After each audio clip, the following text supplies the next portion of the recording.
नमस्कार साथियों।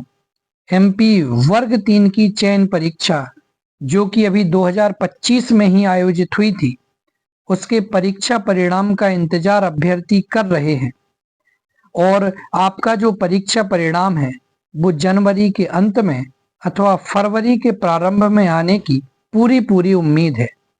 लेकिन इस चयन परीक्षा में कितने अभ्यर्थी बैठे थे, कितनों ने फॉर्म भरा था और कितने उपस्थित हुए थे, उसका डेटा भी अब हमारे सामने आ चुका है।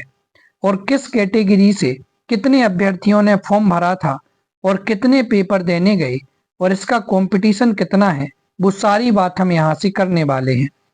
सबसे पहले यदि कैटेगरी की बात की जाए तो यूआर कैटेगरी, जो अनरिजर्व कैटेगरी के बच्चे हैं, जनरल कैटेगरी के बच्चे हैं, उन्होंने 19,356 बच्चों ने वर्ग 3 का फॉर्म भरा था और इसमें जो उपस्थित होने वाले बच्चों की संख्या है वो 14,712 बच्चे ऐसे हैं जो एग्जाम देने के लिए गए थे।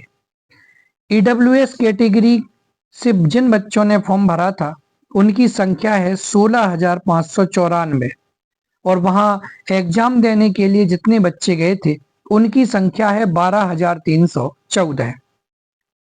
ओबीसी कैटेगरी से 55,618 बच्चों ने फॉर्म भरा था और एग्जाम सेंटर में उपस्थित बच्चों की संख्या थी 45,517।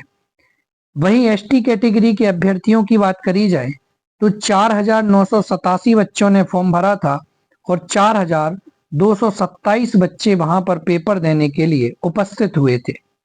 इसी प्रकार से अगर एससी कैटेगरी के बच्चों की बात की जाए तो 14,190 बच्चों ने फॉर्म भरा था एग्जाम का और एग्जाम देने के लिए उसमें से 10,513 बच्चे ही पहुंचे थे। इस प्रकार से फॉर्म भरने वाले बच्चों की यदि संख्या देखी जाए तो 1,10,745 है, जबकि एग्जाम देने के लिए उपस्थित होने वाले बच्चों की संख्या 87,283 है। यानी कि 1,10,000 बच्चों में से लगभग 87,000 बच्चों ने एग्जाम दिया है और जो कि वर्ग 2 के कंपटीशन के मुकाबले बहुत कम कंपटीशन है। और इसमें भी बहुत सारे अभ्यर्थी हैं जो कि एक लिमिटेड नंबर के पास में पहुंचे हैं, यानी कि जो 50 से 55 वाला आंकड़ा है वहीं सिमट करके रह गए हैं।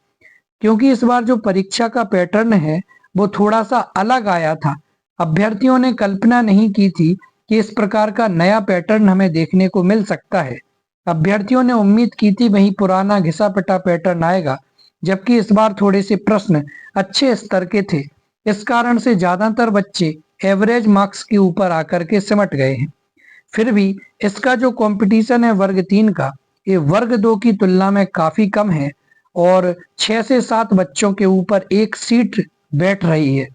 तो उम्मीद है जिन विद्यार्थियों के अच्छे नंबर आए हैं उनका तो चयन देखिए होना ही होना है।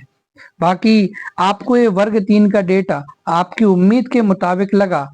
आपको क्या लगता था एक अभ्यर्थी के तौर पर कि क्या इतने ही लोगों ने फॉर्म दिया, एग्जाम दिया है, या फिर इससे भी ज्यादा लोगों की आपको एग्जाम देने की उम्मीद लगती थी? कमेंट करके आप जरूर बताइए। बाकी परीक्षा परिणाम भी आपका लगभग 1.5 महीने के अंतराल से देखने के लिए मिलेगा। धन्यवाद। जय हिंद। वंदे मातरम।